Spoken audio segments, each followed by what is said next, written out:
Na sala de aula é que se muda uma nação. Na sala de aula não há idade nem cor. Por isso aceite e respeite o meu professor. Olá, boa tarde. Está no ar a TV Sintese e esse é o nosso jornal TV Sintese Notícias.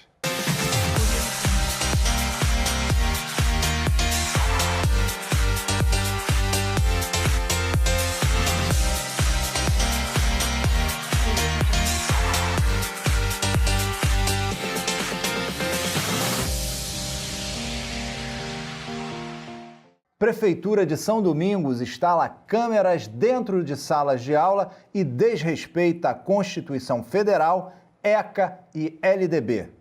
Professores da Escola Municipal Prefeito José Fonseca Lima, em São Domingos, foram surpreendidas com a instalação de câmeras dentro das salas de aula. A ação da Prefeitura desrespeita a Constituição Federal, a Lei e Diretrizes e Bases da Educação e o Estatuto da Criança e do Adolescente. A Constituição Federal, no artigo 205, expressa que a educação, abre aspas, deve ter por finalidade o pleno desenvolvimento da pessoa, seu preparo para o exercício da cidadania e sua qualificação para o trabalho, fecha aspas. A lei máxima do país também garante que o ensino deve ser feito a partir da liberdade de aprender, ensinar, pesquisar e divulgar o pensamento, a arte e o saber, além da valorização dos profissionais da educação. Também são garantidas a liberdade do docente, do estudante e a privacidade de ambos.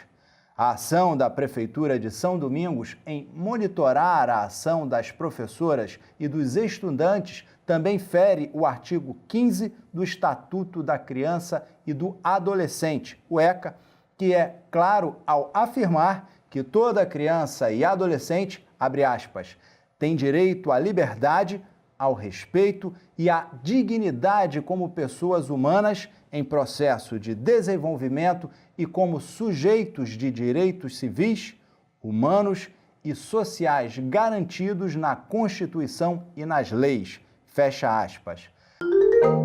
O Sintese realiza no dia 15/6, a partir das 18 horas, na AABB Aracaju, mais uma edição do Forró do Sintezão.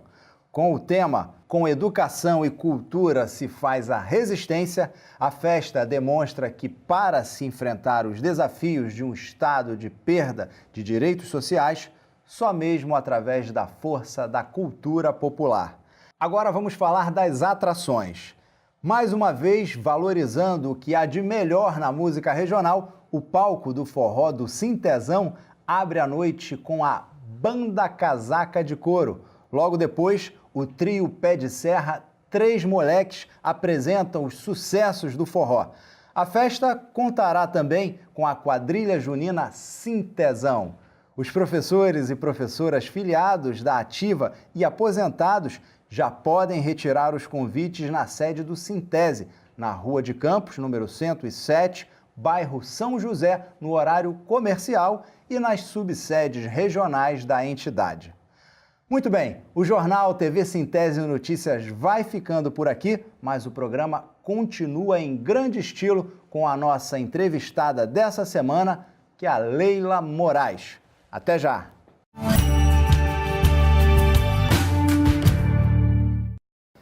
Leila Moraes, tudo bom, Leila? Tudo jóia. Estava aqui fazendo uma reflexão, cheguei à seguinte conclusão.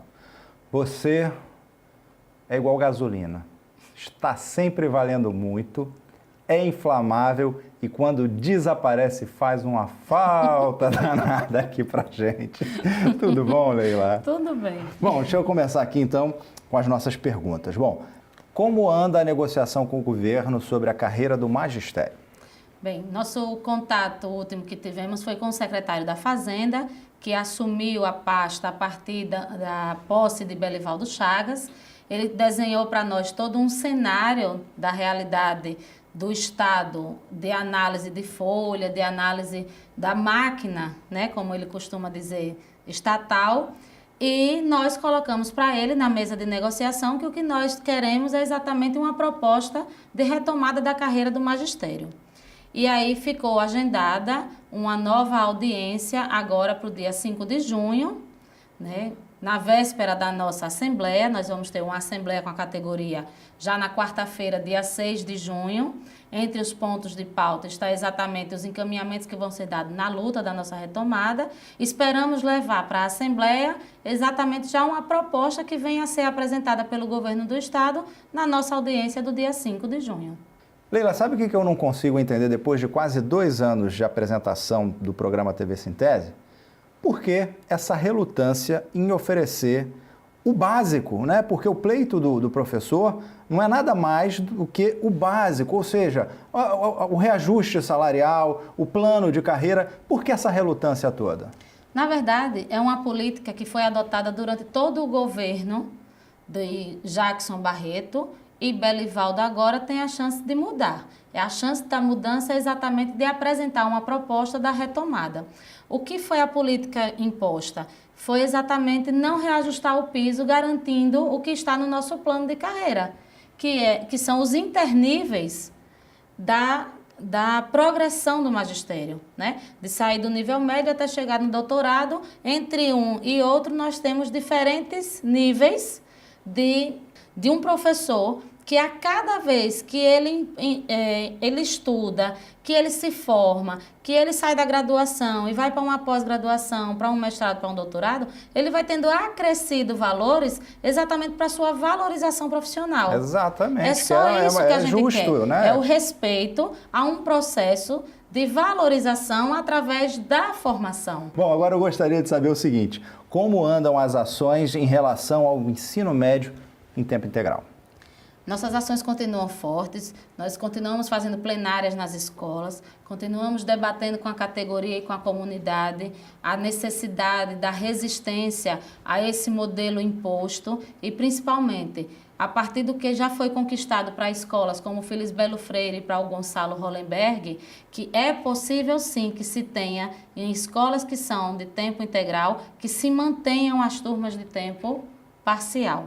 Né? E aí depende muito da luta da comunidade escolar, porque aí é uma questão de que se a comunidade reivindica e mostra que tem demanda naquela comunidade para a abertura do tempo parcial, como a gente está definindo, a permanência do ensino médio do primeiro ano em tempo parcial, a comunidade faz um abaixo-assinado, leva a lista de estudantes que querem ir para o tempo parcial e reivindica junto à sua DR na Secretaria da Educação a abertura dessa turma, a abertura de matrícula para essa turma, assim como se fez no Felisbelo e como se fez também no Gonçalo Hollenberg. No último programa, tivemos aqui o nosso diretor Paulinho, que foi até o CONAP, e você estava lá no CONAP também. Então, eu queria que você contasse como é que foi essa sua ida lá e que explicasse novamente para relembrar o público o que é o CONAP. A Conferência Nacional Popular de Educação, né, aconteceu em Belo Horizonte na última semana e assim foi um espaço muito interessante de debate educacional, contrapontos e encaminhamentos que nós vamos fazer frente exatamente a esse processo de desmonte que a educação pública vem passando a partir das reformas feitas pelo governo federal, né? Por exemplo, discutimos a Base Nacional Comum Curricular, discutimos essa reforma do ensino médio, que é uma deformação da educação pública, discutimos o sistema de financiamento da educação. Então, assim, foi um espaço muito plural, não éramos só professores, tínhamos representantes das diversas categorias, um espaço que foi construído coletivamente por movimentos sociais e sindicais, né, composto por diversas categorias que compõem os trabalhadores da educação. Aí a gente tem desde o vigilante, a merendeira, o professor, o gestor público que também estava lá, os pais, os estudantes, quem vive e quem faz a educação pública nesse país estava participando dessa Conferência Nacional Popular de Educação, discutindo pontos como a BNCC, discutindo o ponto da reforma do ensino médio, discutindo o financiamento da educação, analisando conjunturalmente como está se dando o processo de privatização da educação, não só no Brasil, mas na América Latina como um todo. Então, tivemos a participação também de conferencistas, de representantes de outros países, como Uruguai, Paraguai, Argentina, que trouxeram para nós as experiências que estão sendo vividas por eles nesse processo. A interferência de fundações da iniciativa privada no processo educacional. Então, assim, foi um espaço rico, um espaço de muito debate sobre a diversidade, sobre gestão democrática, pontos que são muito caros para nós dentro da escola pública, dentro da educação pública, e que precisamos estar discutindo e fazendo os encaminhamentos de luta, exatamente por enfrentamento que o desmonte vem sendo muito grande na educação, de uma maneira geral, implementada aí pelo governo federal. Perfeito. Agora vamos ampliar um pouco o nosso cenário. Como o Sintese avalia a crise dos combustíveis, né, a greve dos caminhoneiros e a greve da Petrobras? Bem, isso tudo é dentro de um contexto de desmonte, como eu já falei anteriormente, a gente estava falando do desmonte da educação, mas a gente tem, na verdade, um cenário de desmonte do Estado brasileiro, né? O que vem acontecendo em relação ao combustível, e aí da greve dos caminhoneiros e da greve dos petroleiros, é o total processo de privatização que a Petrobras vem passando. A política do governo brasileiro hoje é de privatização de uma estatal, é de fechar refinarias, é de importar cada vez mais os derivados do petróleo, que antes eram refinados no Brasil e agora a gente está importando. Então, a política que o governo vem implementando é exatamente que leva ao encarecimento do produto. O que a gente tem que defender não é baixar 30 centavos no diesel, nem 15 centavos na gasolina. O que precisa ser defendido, e aí a ação dos petroleiros, é exatamente que a política implementada pelo governo brasileiro precisa ser diferenciada. Precisa se redefinir a política nacional. Acabar com o fechamento das refinarias, acabar com a importação maciça e voltar a ter produção nacional, reabrir as refinarias brasileiras e que a gente exporte ao invés de estar importando o produto. Isso é o que precisa ser redefinido pelo governo brasileiro, né? Porque aí é onde entra a questão. O encarecimento do produto se dá pela importação. Porque quando você antes produzia no Brasil, refinava no Brasil, você agora tem só o petróleo cru no Brasil, praticamente. Porque as refinarias estão fechando. E os impostos também, que acrescentam 45% da composição do preço do combustível. Do preço do combustível é imposto. A gente tem uma discussão que precisa ser refeita das taxações de impostos. A gente não pode corroborar com a ideia do fim dos impostos, porque a gente precisa entender que os fundos que movimentam a saúde, por exemplo, a educação e a assistência social, que estão muito penalizadas já pela PEC 95, aquela chamada PEC da morte, né? Esses fundos, eles sobrevivem exatamente dos impostos. Sim. Então, se tem isenção de impostos nisso, isenção de impostos naquilo, vai cada vez mais desfalcar os fundos que são voltados para a educação, para a saúde e para a assistência. O que precisa se pensar, na verdade, é uma nova taxação de impostos sobre as grandes fortunas, diminuindo as importações e aumentando o processo de refinaria aqui, você diminui a incidência de impostos sobre o produto final do petróleo. E aí sim você vai ter uma diminuição desses preços, sabe? Então, assim, é de uma complexidade muito grande essa discussão. Sim, sem dúvida. Sair com um posicionamento, por exemplo, nós fomos muito cobrados por ter um posicionamento em relação à greve dos caminhoneiros. Os caminhoneiros estão em greve, o Sintese precisa sair. Mas, ao mesmo tempo que os caminhoneiros defendem a diminuição do valor do diesel, eles defendem a intervenção militar. E essa é uma pauta que jamais esse sindicato vai defender. Nós somos sumariamente contra todo e qualquer processo que venha trazer a intervenção militar e uma expectativa de ditadura militar nesse país. Pelo cenário que a gente conhece, pelo que a gente já viveu, por quem já estudou história e sabe dos efeitos maléficos que uma ditadura militar traz para toda uma sociedade. Quem pede a intervenção militar não sabe que vai ser o primeiro a ser proibido a falar durante uma ditadura. sabe? Então a gente precisa ter muito cuidado, assim, porque é um cenário muito complexo. Deixa eu fazer aqui uma analogia. Quem pede a intervenção militar vai ser o primeiro que vai perder o direito de pedir que se acabe com a intervenção militar. Exatamente, por aí. É bem isso, né? Porque assim, as pessoas às vezes é um apelo muito forte junto à população pedir a diminuição do preço do combustível, porque isso atinge a grande massa. Agora eu vi um depoimento de militares dizendo que isso era uma minoria e que não existe nenhum intuito, pelo menos da parte do governo, não sei se dissimuladamente, do militar propriamente dito, atender essa solicitação que não tem interesse. Como é que você avalia isso? Assim, quem vai fazer uma ditadura não diz que vai fazer. É verdade. Então, a gente tem que ter o pé atrás. E mesmo que se fosse fazer amanhã, não diria. Não diria. É verdade. Né?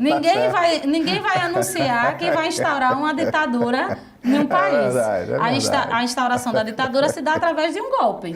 E o golpe ele não vem anunciado. Tire-se o golpe que foi dado na presidente Dilma. Verdade, né? professor. De onde menos se esperou foi de onde saiu. Assim, apesar da conjuntura como um todo. Então, assim, a gente tem algumas ressalvas, entendemos que tem um apelo muito forte, né, junto à população, compreendemos esse apelo da questão da baixa dos combustíveis, da baixa do preço do gás, a gente vive isso. Sim. Agora, a gente não vai se aliar a um movimento que defenda a intervenção militar. Claro. Isso está fora da nossa pauta. A gente apoia, sim, que vamos redefinir, por exemplo, a greve dos petroleiros, redefinição da política de produção petrolífera, vamos defender. Redução do preço do gás de cozinha, vamos defender. Redução do preço dos combustíveis, estamos juntos defendendo. Isso é uma pauta de luta dos trabalhadores. Certo. Então, a gente precisa ter muito cuidado e estar muito atento, porque assim, a gente tem aqui mesmo em Sergipe pessoas que foram vítimas da ditadura militar. Né? A gente não pode deixar de pensar que um período como a ditadura militar, ele não pode ser nunca esquecido.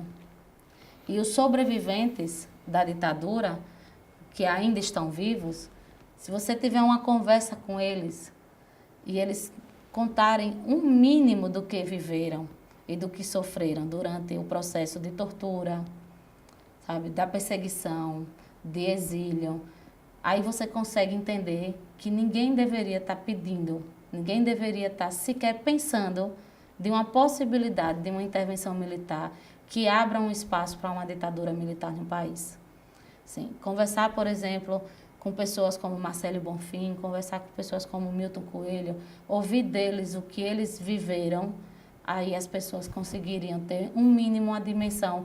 Se não quer ler o livro de história e entender o que foi a ditadura, converse com quem sobreviveu esse período e vai saber exatamente que essa é uma pauta que já deveria estar arriscada há muito tempo. E esse pensamento do Sintese é muito coerente, porque inclusive é uma luta do sindicato, né, a não inclusão da polícia militar nas escolas. Exatamente.